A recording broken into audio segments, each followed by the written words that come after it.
Redditors who unexpectedly discovered a modern scam that's everywhere now. What made you realize, wait, this whole industry is a ripoff? Story 1: Furniture. My wife is a huge fan of home design shows, especially one called Dream Home Makeover. That'll be important later. So anyways, one day, she picks out a rug for our dining area. It's called the Jeannette. Yes, they name rugs, and we order it. It's something like $1,500. When the rug arrives, it has a label on the back that says the Samuel. I'm thinking we ordered the wrong thing. So I Google the brand and the Samuel. I find it on Wayfair for $300. This can't possibly be the same rug, can it? I take a chance and order it from Wayfair, and when I have both in my possession, I do a side-by-side, the exact same rug.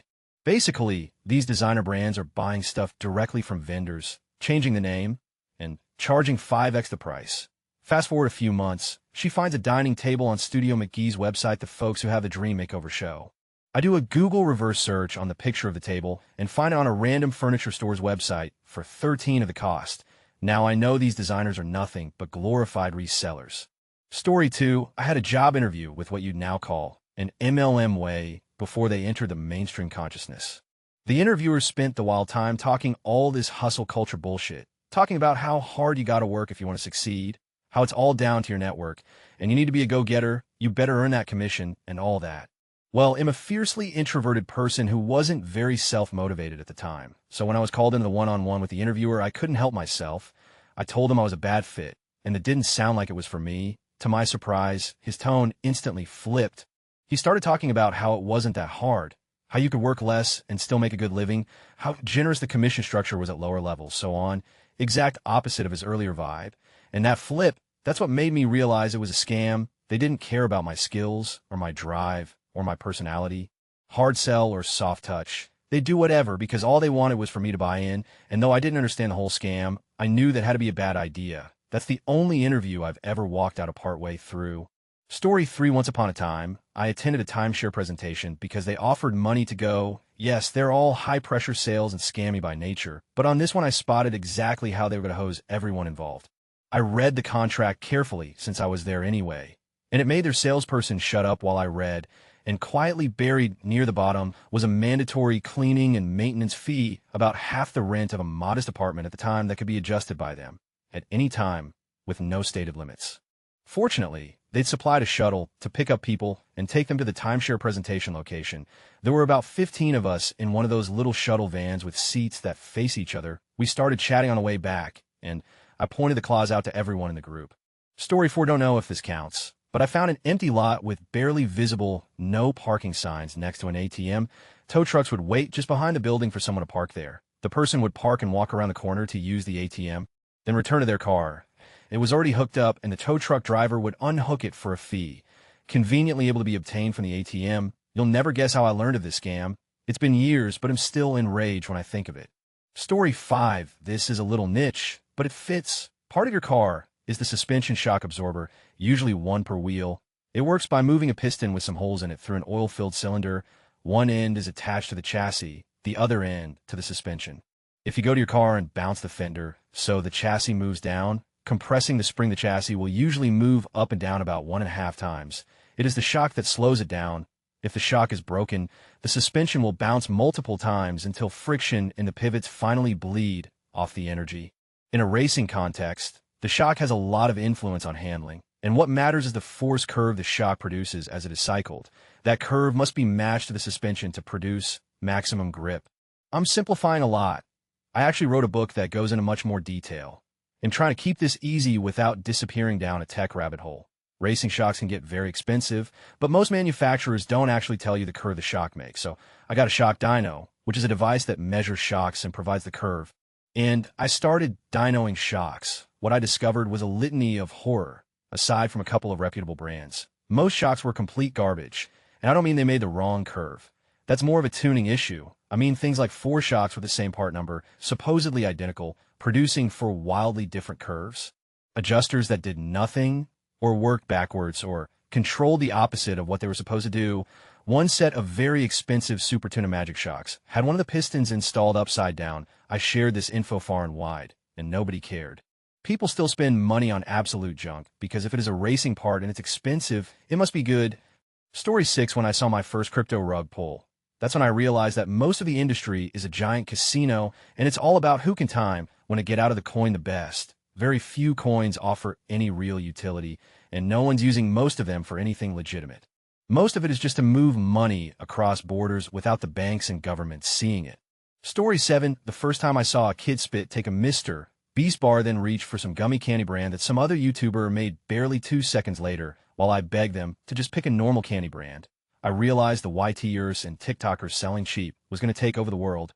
Story 8, like a decade ago Reddit, was big on safety razors, the old-fashioned twisty open thing you out a single blade into like what your grandpa might have used. Eventually I tried it out. Because of this, I now spend less on shaving per year than I used to spend on a pack of razors for like a week or two.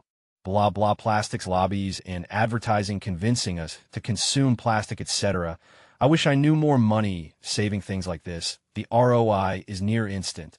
Story 9, any form of roof-installed solar that is not paid in full at the time of install, specifically talking about 20 to 30-year solar leases, and even worse power purchase agreements, scams. They prey on people, they'll lie, and tell you it's a great investment for your house that the next buyer will love. Wrong, couldn't be more wrong. No buyer wants to take over the next 18 years of your solar lease. You'll end up having to pay it all off at closing, and guess what? It's $50K, which is absurd because the panel should have cost less than $10K if you had gotten a real company to do it. Even worse, the systems are usually so poorly designed that they don't even appreciably lower your electric bill. So $50K for nothing, worse than nothing, because you'll have to spend more money taking them off anytime you need to have work done on the roof. A decent chance, too, that the solar company that sold you that 20 to 30-year lease goes out of business. And so there's no one to talk to about your system, but someone else bought the leases, but none of the service warranties, and you're still on the hook for the payments regardless of if it works or not. And if you stop paying, they have a lien on your house. Scam. Stay away from payment plans solar, regular solar. That you pay in full upfront, fine, good, even payment plan solar scam. Story 10, software as a service models. No one needs or wants their software to update and change formats every few months. We all just want a stable software that we can learn to use for a few years before a major performance upgrade. There's no reason why you shouldn't still be using Microsoft Word Millennium Edition. Story 11, most glasses, ESP ones you can get at an eye doctor.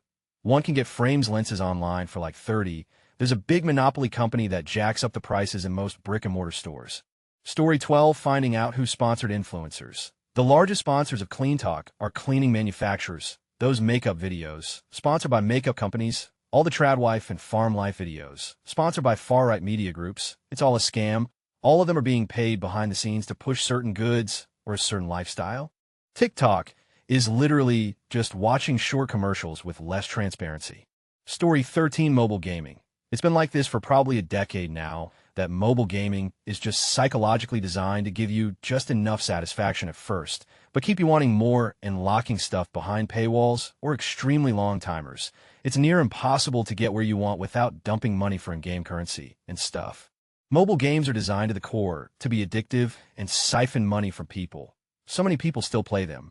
I can't touch them anymore and haven't for years. Story 14, subscription-based anything. Why am I paying Amazon to let me buy things from Amazon? The movie selection sucks, and if I buy something 1 month, great, I might save on shipping, but if I don't buy anything or watch a movie for a month, I still pay them anyway. WTF. Story 15, I had a too good to be true feeling about streaming services pretty early on. When interest rates started going up, I thought, oh boy, here come the ads, price jacks, and quality drop. So far, two have become true. Time will tell if quality stays good over time. Story 16, carbon credits. Started digging into them in 2007 and asked some tough questions and got very unsatisfactory answers that made me realize it was all so easy to fake. Years later, the Nature Conservancy was outed for double selling credits, which was one of the tough questions I asked. The response I got at time from carbon credit company reps was basically, we are a big corporation, of course, you can trust us not to commit fraud. Enron was my reply. The lady got uncomfortable and ended interview soon after. Story 17, what about not owning nothing, rent not your house? Netflix, Prime, HBO, etc. Not your movies, even cars pay a monthly rent and drive a car that is not yours. Story 18, for-profit university was running a recruitment company. They would give you a list of jobs you were almost qualified for, then offer classes and certification to get the jobs. They were all thousands of dollars for a few hours training in docketing software or something similar. Later, that school was bought out by University of Phoenix. Story 19, factory outlet stores. The products being sold in these stores are not the same product you get in retail stores, or that are sold through other retail stores. They are rarely excess inventory or discontinued product lines. They're low quality, cheaply made editions of their products expressly made for their factory outlet store. I wonder if they contract with those Chinese companies who get busted for making counterfeit goods. Story 20 companies posting that they are hiring, but in reality, the jobs were only posted as a way to show company is growing. I believe it's a way to manipulate their stocks. Fake job listings make it so much harder to find actual real jobs. Story 21, the house building industry. Bought a new house recently, and they wanted me to use their preferred lender. Did some Googling, and the lender was a subsidiary of the home builder's parent company, and, as usual, sold the loan to another bank almost immediately. This is common, and your initial lender will usually have a cheap-to-them loan, which they will sell to another bank for a slightly high rate, so on and so forth. The builder must make a ton of money on selling the loan, because they offered me a 7% discount on the home price if I use their lending company. Did some research on the history of the property the development was built in, and they purchased it 15 years ago from another company for around $50 million. Did some research, and, you guessed it, that company, which is no longer in existence, was an old subsidiary of the home builder's parent company as well, and they had purchased the 35 acres 25 years ago for only a few $100,000. Why did they sell it to themselves for a much higher rate 10 years later? My guess is that they wanted to inflate the value of the land. During design, they asked if I wanted the upgraded ceiling fans for 1,503 fans total. I looked up the exact same model at Home Depot, and the fans were $200 each. By default, the home came with baseboards with a lot of curves in the cross-section, which is no longer in style. The upgrade, which is just a straight piece of, was an extra couple of thousand. By default, the house came with the flip light switches, which again are not really in style, the rocker switches are, and they were a 1K upgrade. They cost the same at a home improvement store. They were offering some things as costly upgrades, even though they didn't actually cost more to make, simply using outdated trends as the default in order to push the buyer to spend more money. Story 22, this is super niche and unrelatable, and maybe not really even a scam, but I play Pokemon Go, and I recently downloaded an app to help with raiding. Who had used the app for longer than me, pointed out that the accounts that were inviting us were all level 30, with almost no Pokemon caught, and they were all using the default avatar. He then also noticed that after the raid, the accounts didn't even catch the raid Pokemon. You can see their last caught Pokemon on your friends list. Then we realized that they're not catching the Pokemon because they're not doing the raid, thus saving their raid pass. You get 1 or 2 free passes a day. Otherwise, they're about 1 each. This lead us to realize that the company that made the app had also made a ton of bot accounts to artificially inflate the usage of the app. You wouldn't download an app that didn't have available raids to join. And if you're not already on the app, you wouldn't be there to post your own raids for others to join. So by making all these bot accounts, they created the appearance that people were using their app so that real users would join and post their own raids. Then I noticed that they have a premium service where you pay something like 15 months so you don't have to wait in a queue to join the raid. I could see paying it once for a time-locked regional raid, then forgetting to cancel the subscription and repeatedly getting charged without really noticing because it's only 15. Then we notice the name of the company is Tiny Whale, and if you're unaware, whales in gaming are a small percentage of users that spend the most money in the game. So it was like a pun that they recognized that mainly whales are going to use their app. It was very interesting figuring everything out real time, but typing it, it's pretty boring, haha. Story 23, resort fees. A below-the-line tax that inflates the cost of staying at hotel. It allows them to advertise one price, but get away with charging a higher price. This is a pox upon the hotel industry. It should be illegal. It is false advertising. Any fee that is not optional should always be included in the price. Story 24, 1994. I was in university and had a P.O. box as I moved a lot. Shared houses. Great idea, by the way. Hate having to change address on all my bills, etc. every time I move. One day, I got a letter in my P.O. box from Nigeria. It was a Nigerian rich person needs help getting millions out of the country scam. I needed to fax them to organize it. I must have realized it was total BS, as I didn't even bother following it up. So was the Nigeria email scam before email. Story 25, celebrity awards are all purchased. I knew they campaigned for the Oscars, but I didn't realize that you can purchase things like the NAACP award or the Pat Tillerson award. Story 26, I worked one day for some environmental fundraising bullshit. We basically went door to door and begged for donations. We got 25 of all donations given. So if someone donated $100, 25 went straight to our pocket. They told us that people would ask how much went to the actual cause. We were instructed to say 91 or 92. Some quick math there tells me they are telling us to lie. They also targeted white, liberal suburbia because they said they were the most gullible, and from what I can tell their charity name changed often, don't donate to unreputable charities. Story 27, the big scam religion, a tax-free industry, gets people to believe that happiness, health, and economic prosperity truly depends on the frequency of attendance and the extent of donations. The Catholic Church used fear and indulgences to extrude wealth from hapless participants. Modern religion uses hope as the way to bleed congregations and keep any aberrant thinking in check. Gotta accrue those golden nails for your heavenly mansion. Story 28, the tech sector is desperate for a life-changing scale of revolution akin to the Industrial Revolution. However, each of the things they get excited about recently are mostly duds. IoT, blockchain, AI, to name a few. Social media might be one of the most successful tech products, but it came at such a great cost to our society. Story 29, in grad school, I had an amazing economics professor, RIP Dr. Looney. If we had a few minutes left at the end of class, he would basically do an AMA. One classmate asked about gold as an alternative to protect against money printing. His answer: if my dollars are so evil and your gold is so good, why would you ever trade your gold for my dollars? The second student essentially asked about private equity investments. He responded that he gets offered them all the time. They're always can't miss and guaranteed wins, but for some reason, they also always require my money. If the deal is as good as you say it is, why would you ever want to let me get most of the profit? Pretty much every alternative investment is a scam.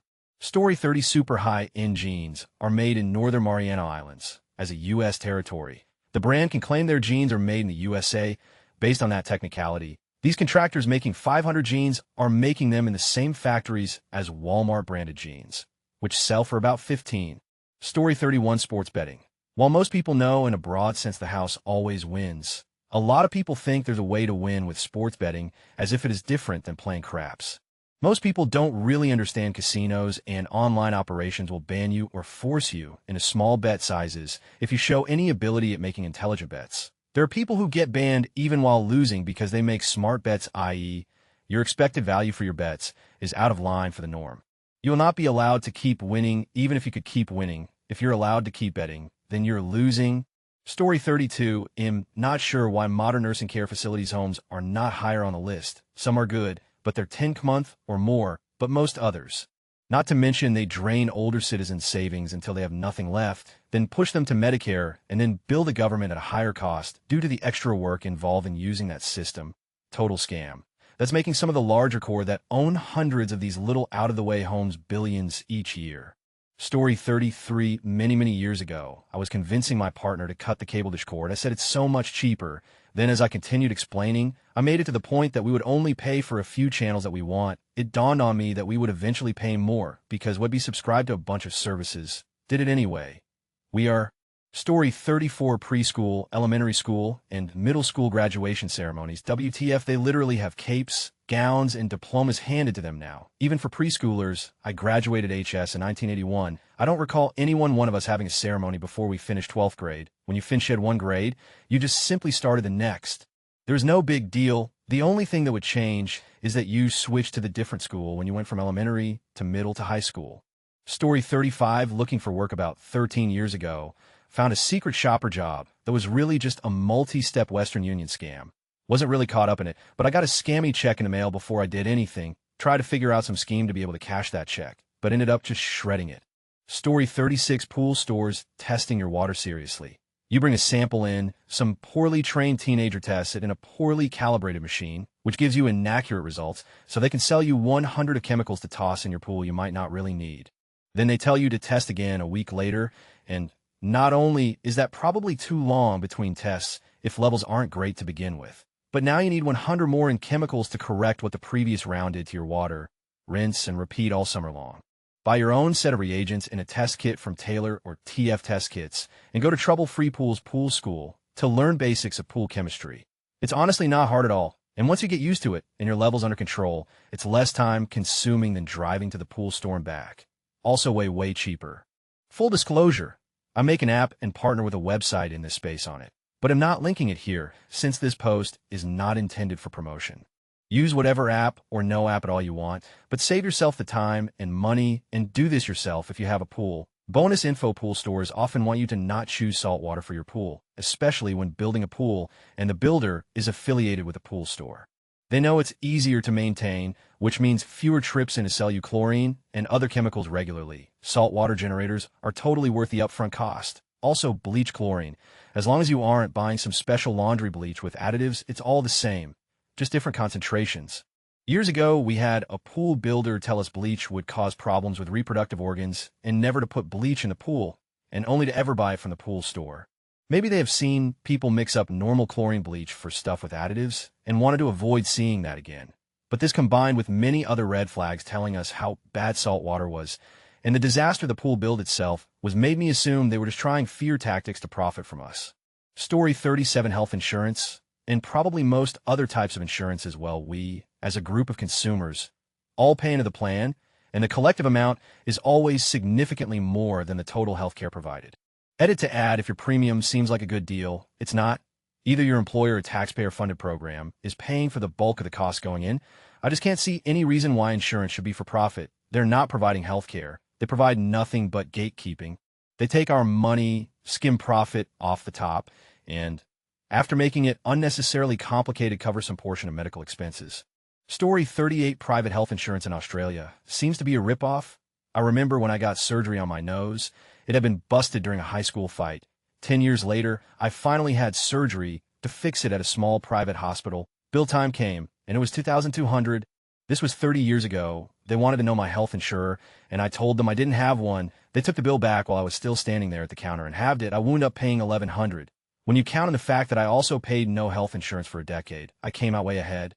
Story 39: I used to play a game called EVE Online. I don't play anymore, but I learned a valuable lesson that has changed how I see life. Everything is a scam. Story 40: I'm sure this is a lazy answer, but literally everything. Once I graduated with a degree in public relations, I was able to spot PR stunts from miles away. And let me tell you, just about everything you see, whether it be a band doing something dangerous, to a mother giving you a sob story to push her MLM, it's all scammy. Authors these days buy their books in the thousands upon a new release and have them shipped back to their house, where they repackage and send them out to stores to resell. That New York Times bestseller was not selling. Story 41: I had pet insurance for my dog for about 7 years. Every single thing that went wrong with him wasn't covered. Teeth, heart problems, nothing. Ended up putting the money into savings instead. Story 42: CPAP machines. They should be OTC, just like hearing aids. Mine works great, but getting it and dealing with medical distributors is an overpaid nightmare. Story 43: the stock market. That is literally made up and not based on any actual financial principles. Want proof? Tesla has a market cap of $912 billion. Tesla, who makes most of its profits not from actually selling cars but from selling regulatory credit, somehow is deemed more valuable than Toyota, Honda, GMC GM, Chevy GM, Cadillac GM, Buick GM, Volkswagen, Volvo, Mercedes-Benz, Hyundai, Jeep Stellantis, Ram Truck Stellantis, Fiat Stellantis, Opel Stellantis, Peugeot Stellantis, Dodge Stellantis, Chrysler Stellantis, Alfa Romeo Stellantis, Opel Stellantis, BMW, Ferrari, Porsche, Hyundai, Ford, and Mazda combined. That's right, Wall Street has determined that the car company that doesn't make money selling cars is somehow worth more than basically the entire auto industry combined. Furthermore, in 2024, Tesla revenue was $98 billion. GM's revenue in 2024 was $187 billion, almost 2x more than Tesla. And yet, Tesla is valued almost 22x more than that of GM, despite the fact that Tesla only sold about as many cars as Audi. The game is rigged. Story 44: corporations who gain tax credits by using diverse vendors. The program is meant to drive business to small, veteran, or minority-owned companies to drive growth and competition across the market for numerous industries. Instead, most companies work through a third party to pass through the spend at a slight markup. All your spend looks like it's through a diverse organization, when in truth you're just using the same vendors you've always have through an accounting scam. You gain the tax credits to offset the upcharge, and you get to claim false prestige. Most vendors now will have their own subcompany to qualify your dollars as diverse spend by creating an entity in one of the owner's wife's name and passing the invoicing through that shall qualify. This does not drive competition or growth across the market with groups who would benefit the most like intended. It's a tax scam with loopholes. Major corporations do this all the time, and large service providers are gaming the system now with subsidiaries. See Sodexo versus Sodexo Magic, and why adding Magic Johnson's partnership in name gains Sodexo so much more revenue when it's mostly pass-through, spend disguised as diverse spend. Story 45 LinkedIn. It's entirely designed to lure you into making connections that will be gate-kept from you unless you constantly post rubbish on the platform and/or use their premium services. Don't get me started on the nuclear wasteland that is its job's offering, or the criminally malicious notification settings designed to spam you with everything everyone did or keep you in the dark about updates on your own posts. Story 46 The service fee scam. You see a price, think you're getting a deal, and then bam, at checkout, a bunch of mysterious fees appear out of nowhere: concert tickets, processing fee, ordering food, convenience fee. Even some hotels now have resort fees for things like using the pool, which you didn't even touch.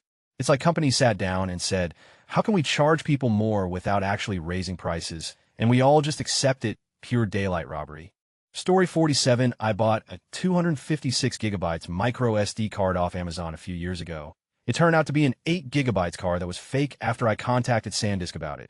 They told me the serial number was fake and wasn't a licensed SanDisk product. I paid the 256 gigabytes price at the time, which was like $100. Then after I sent it back, I did some digging on the seller, and it turns out there's a metric ton of sellers on Amazon and other web stores selling fake merchandise out there. Story 48 Aromatherapy. Marketing perfumed chemicals being pumped into your home as healthy and therapeutic, sector of the chemical industry that has no obligations to test product for long-term exposure harm. Have funded fake research saying breathing chemicals is beneficial, better than breathing clean air. Then created multi-level marketing schemes to induce stay-at-home housewives to sell to each other, straight out of Idiocracy. Story 49 A lot of the art world is designed around value inflation scams. Not all of it, but a good portion. Commission a fellow rich friend's kid to create a piece, or just buy a piece 2,000. Have your friend appraise it for 25,000. The artist sells other pieces to other rich friends of their parents. Because their sales show success, the piece you commissioned is now worth 100,000. Use the falsely inflated market value of that painting as collateral to borrow money from the bank. Live off the borrowed money or use it to reinvest in property, buying power of 100,000 for an investment of 2,000. Story 50 Fine art portrait studios. Most get people in with a fake contest for a tiny piece of art, then guilt them using their love of their family to get a bigger size. The bigger sizes are way overpriced. It might cost the studio 200 but sell for 10,000. They use hard sales and your love of your family to squeeze money out of you. I knew someone who bragged that they got $2,000 out of a homeless woman whose family begged her to save the money. Story 51 MLMs. Even the more legit ones with a large corporate offices like Mary Kay and Avon are all scams. They've been around for a long while, but they hit multiple consumer products industries, and almost all of them are products packaged to be nice. Most of it is junk from overseas, including the makeup and solutions. Their entire system is predatory against their own salespeople, where they have to buy in for the catalogs and the products, in hopes of converting their consumers into sellers as well. Back in 2009, I learned that Avon uses market research teams to analyze data on their sales team's consumer groups to figure out which product line sells the best and how to craft the catalogs to upsell products that don't move much but are high profit drivers. Most of this junk can't be sold in stores, otherwise the retailers will be blamed for selling it. Vector Technologies, aka Cutco, has had salespeople at Costco, but not sure if they're allowed in anymore since there's a new CEO. I've always known about MLMs and can spot them easily, as there's usually some kind of buy-in, and it almost always comes from someone you knew like years ago. One particular high school person I knew sent me samples of their product to try, and I sent those samples to an organic chemist I knew from my pharma days. He confirmed that most of that was given to me is just toxic that causes inflammation on the skin that seemingly looks like it's eliminating wrinkles, but all it's doing is just irritating the skin. Long-term use could cause necrosis and other fun complications, but the entire industry of MLMs are unregulated by the FDA as they're sold as minerals vitamins. That brings me to my next point, that the entire vitamin market is scammy. Most minerals and vitamins we can get through food or we produce naturally in our body through various mechanisms, such as vitamin D from sun exposure, vitamin C through eating acidic fruits and veggies, and vitamin B through various foods. The vast majority of the vitamins we consume through either multivitamins or individual vitamins is not absorbed completely by the body and is usually pushed out. Now, if you're deficient in certain vitamins, yes, those vitamins are helpful to your body, but only if you're actually deficient, and even then you still only absorb a portion of the vitamins you consume. It's also completely unregulated, so that means claims on the bottle for how much you're actually consuming can vary between manufacturers and products. Story 52, you can see it in my post history actually, but live entertainment in the premier theaters in the Midwest that typically get traveling Broadway is an absolute dumpster fire. There's troops that claim they'll do a Polar Express live show with prima ballerinas and singing and dancing in a whole show. They'll charge $40 but just to get in. Then they'll get 5 local kids to wear overalls and dance a little and will not sing because they don't have the rights. They'll sell goodie bags for kids and make it seem all nice and instead give them a bag of Oreo minis and an empty mug for hot chocolate and sell it for $25. I actually got the local news to do a story on it. It's an entire industry where many troops will claim to be performing X and then bait and switch something else because they don't have the rights. X, Lord of the Rings Orchestra playing the soundtrack won't have any of the rights, so they'll say they're playing things inspired by that soundtrack. Story 53, nutritional supplements. Applied judiciously, they can be very effective at treating specific conditions in specific circumstances, applied per marketing, though they're dubious at best and dangerous at worst. Story 54, I've started seeing a ton of coffee importers that just slap a bag on it with some label like owned by veterans and sell it. Not sure it's a scam, but it's definitely a new industry. Story 55, a lot of people still don't realize that eBay started limiting the look-back time for sold items. You used to be able to look at years of sold listings. Now it's some months. As a result, they've inflated prices all over the place. Unless something sells very regularly, you have sellers judging their prices by sold listings, which are in turn inflated because those people don't know better. Anomalous prices are more likely to influence future prices. I still see a lot of people direct others to base their prices on sold eBay listings, but the data is skewed and easily manipulated. Nowadays, there are countless merchants gaming the system. They're selling items to their own dummy accounts in order to inflate prices across the board. They make it appear that people are paying outrageous gouger scalper prices on things, so that real buyers are more willing to pay higher prices. If you see X has been selling for $500, then suddenly the scalper listings for $300 don't seem as crazy, even though the retail was $125. Story 56, the for-profit university college system. Not that it wasn't obvious to begin with, but I'd never given it much thought. How did I find out? I got offered a really good job at one of them, and within a few weeks I was like, wait, WTF is going on here? Story 57, these days, sadly, thrift stores. They've completely abandoned the reasons most of them are in business charity and decided that charity now means abandoning helping those in need and outright actively scamming. Because they're mad some people came in and flipped product in the 2010s. I rarely see items below 60 to 70 of retail. That's already too high for basics like clothing that have a wear factor to their utility. It might be okay for things like Pyrex, but still doesn't incentivize turnover, which should matter in this kind of business. But I also regularly see items well above 100 of retail, both with tags and without. It's pretty shady to walk into a Goodwill and see a Walmart for $97 tag on an item the store is asking $8 for.